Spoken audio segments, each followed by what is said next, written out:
The first secret of viral marketing is to sell the problem, not the solution.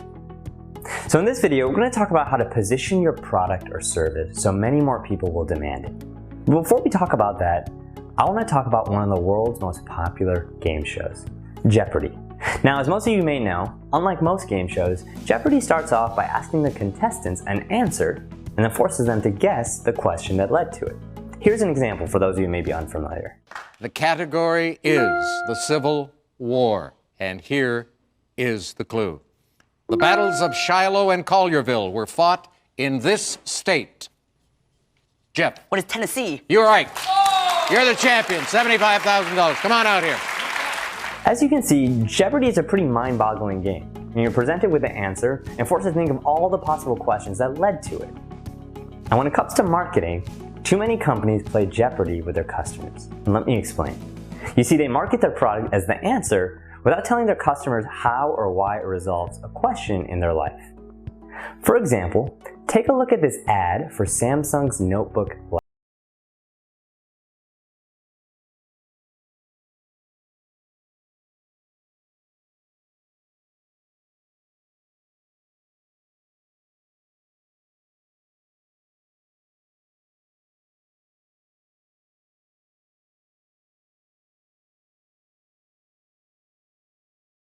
So you won't get too bored because that one was pretty brutal. And Samsung has had a lot of great ads out there. We're going to cover a few more in this course, but let's just say that wasn't one of them. And it's because they jumped right into flaunting features like the 8th generation Intel Core processor and Samsung's dual channel memory. And I'm sorry, but what the heck do those even mean? I mean, why are those things important? What problem are they solving? In contrast, take a look at this ad from Google in terms of how they marketed their Chromebook laptop.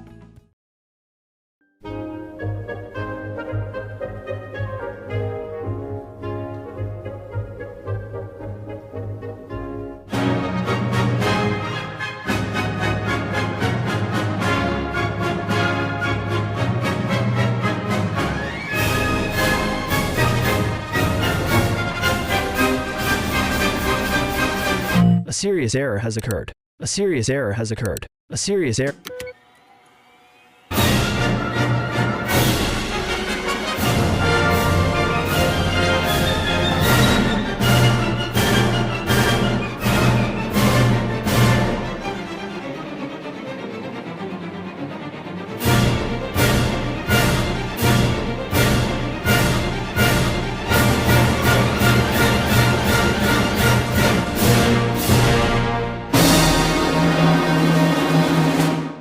So do you see how differently they marketed their laptops? Compared to Samsung, Google led with the problem before presenting their laptop as the answer. They led with the problem of viruses, slow load times, and errors, and they made you feel the pain of those problems before they offered a solution, whereas Samsung, they just offered the solution while forcing you to guess the problem. In reality, could Samsung's laptop be a better product than Google's? Sure, but that's the power of marketing. Because they didn't set up the problem well in their ad, they were much less effective at convincing you that their product was better. And that's why it's important to always lead with the need. To tell the customer on the problem first, not just the solution. And I know that sounds counterintuitive, because so many companies want to put their products on a pedestal. But the truth is, your initial competitors aren't your actual competitors in your industry. Your customers have so many damn problems to worry about, so you have to make them feel like the problem you're solving is one of the most painful in their life. And soon, people will associate your product as the best solution. Now, you may be asking yourself, how do I even find out which problem is most painful to my customers? And we're going to get into the tools of how to do exactly that here in a moment, but I want to share a couple more examples beforehand to really bring this point home. Especially for those of you who may be wondering, okay, John, I get it. I'm not marketing these products that are sophisticated as a computer or laptop, and I don't have a budget like Google or Samsung to produce those high quality videos. And I hear you, I totally hear you. So let's just say we're marketing something much simpler this time, right? Let's say we're marketing a mouthwash, and we're marketing through print ads, not video. Now, what do you think would be the most effective way of leading with the need, of selling the problem, not the solution? Well, thanks to Crest, we have an example of what not to do. I mean, take a look at this print ad they ran where they're promoting their wintergreen mouthwash. They tout the fact that it kills 99% of germs and promotes a healthier mouth. But again, they're playing Jeopardy. They're giving you the answer, but you're not quite sure what the question is. Why is it important to kill germs? Why should I have a healthier mouth? In contrast, take a look at how Listerine, their main competitor, marketed their mouthwash. It's night and day in terms of how they position their product versus Crest. You'll see that a recent ad campaign that they put together doesn't even emphasize a picture of their product. Instead, Listerine says, "No one follows bad breath." And they put that slogan in a corner and instead emphasize a sailor with bad breath trying to show a captain that they're on the verge of hitting an iceberg. That captain doesn't really care to listen to the sailor. It's just a social commentary on how we want to stay away with people with bad breath, even if they have something important to say. Now, I want to show you another example that brings this point home. Take a look at this, another ad in that same Listerine campaign. This time it's a woman trying to convince an army general that the opposing Greeks are coming and infiltrating their city with a Trojan horse. But like the captain in the last ad, this army general doesn't care to listen to someone with bad breath. And once again, we see the tagline at the bottom. No one follows bad breath. That tagline is why you need Listerine. It's the problem, it's a setup, right? They led with the need. And by showing you these humorous and exaggerated examples of the sailor and the woman, they've emphasized how bad breath can hurt your social capital and lead you to lose respect in different scenarios. So if you want to fix those problems, then you should get Listerine, right? Do you see how much more powerful that setup is compared to Crest, who just told you about their product without being clear on why their product was important and what problems they were solving?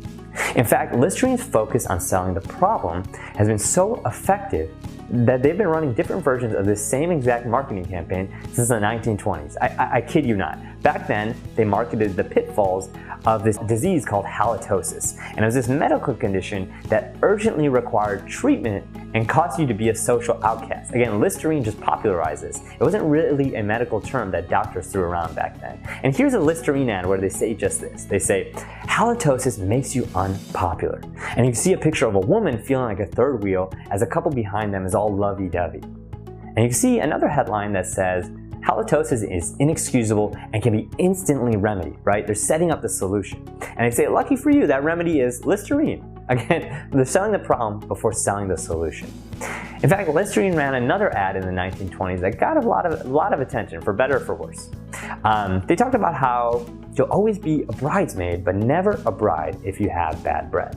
Again, they're really making you feel the pain of the problem. And they doubled down on the strategy in their first video ads as well. And I know we were just talking about print and talking about smaller budgets, but I want to show how this strategy really came together more holistically. So take a look. Look at this. Jane has a pretty face.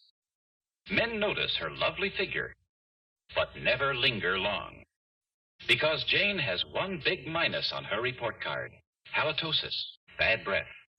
Why depend on toothpaste, Jane? Use Listerine antiseptic. The most common cause of bad breath is germs in the mouth. You see, no toothpaste is antiseptic, so no toothpaste kills germs as Listerine does, by millions. That's why Listerine stops bad breath 4 times better than any toothpaste.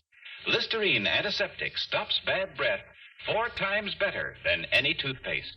Okay, that's a pretty harsh ad for a lot of reasons, and it definitely would not run or be okay in today's world, or even back then. But you see what Listerine is doing, right? They're emphasizing the problem before talking about their solution.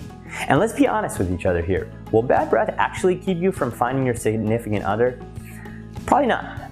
But customers who saw those ads certainly felt like that was the case. They felt the pain of the problem, raced to find a solution, and lo and behold, Listerine was that solution. And it's no surprise that Listerine's sales skyrocketed during this era, and they still use different versions of that same marketing strategy over 90 years later.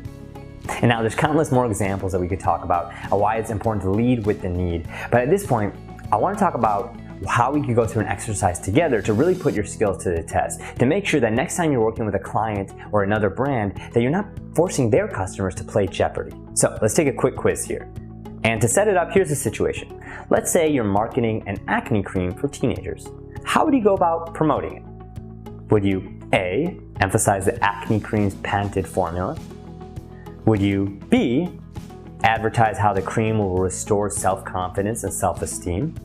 Or C, hype up how the cream has twice as much aloe as the leading competitor? The correct answer, of course, is B. And to show you why, I want to share a case study from a client that I worked with called Acne Pro 1.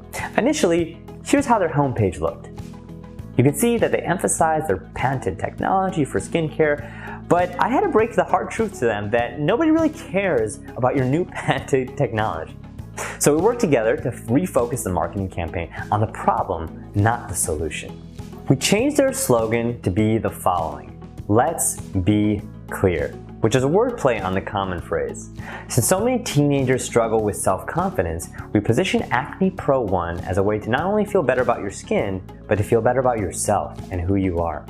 By implementing these changes across their packaging, their website, and their social media, we not only increase their engagement, but also their sales as well. And so all of that begs the question, all right, John, well, how did you find out which problem was most important to their customers? And for you, how do you find out which problems are most important to your customers or the clients that you're working with? Well, for that, I want to tell you about my secret weapon, which is a tool called Google Trends. And I'm truly baffled by how so few people know about this tool, let alone use it. You see, Google Trends is a free tool that analyzes what people are searching for. Think about that. It's like being able to do an extensive market research without having to pay the fees of an expensive focus group or marketing consulting firm. So by using Google Trends, we could get a glimpse into what people are searching for, what they care about, and what problems they're trying to solve on a day-to-day basis. And then we could pick how to position our product based on that data. Now, I'm a big believer into getting into the details and showing you the behind-the-scenes process. So let's go through this step by step together.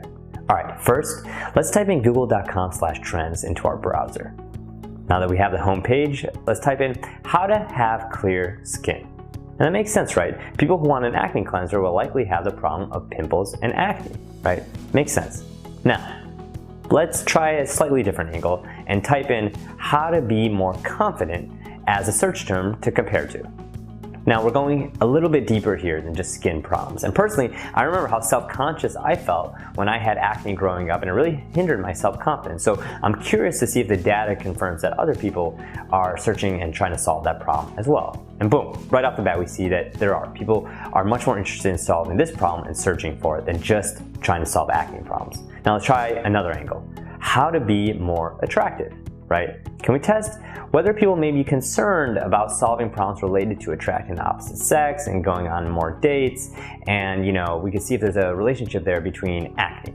And is that related to confidence? Yes, absolutely, but it's more of a targeted version of the problem. Now, let's throw in another search term. Let's try a more professional angle here.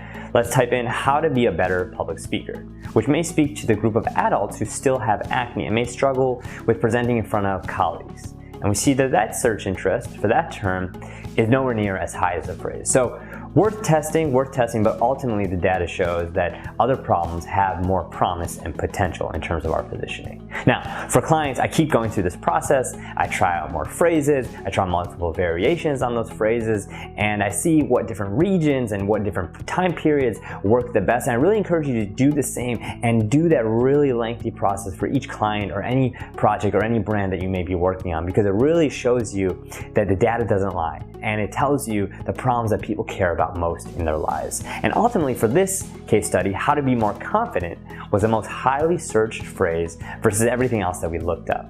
And you can see it's a much more universal problem to speak towards than just clearing up your acne or touting some patented formula, which nobody really cares about at the end of the day. So that's what informed our marketing decision. That's what informed the change, and it's no surprise that change got us much more traffic and conversions as a result. So now that you know why it's important to sell the problem first, and how to find out which problem is most pressing using data, I want to say congrats for finishing this lesson, our first lesson in our series. And I want to say in our next video, we're going to talk about how to increase the shareability of your social media posts so we could dive in even deeper. So I'll see you there.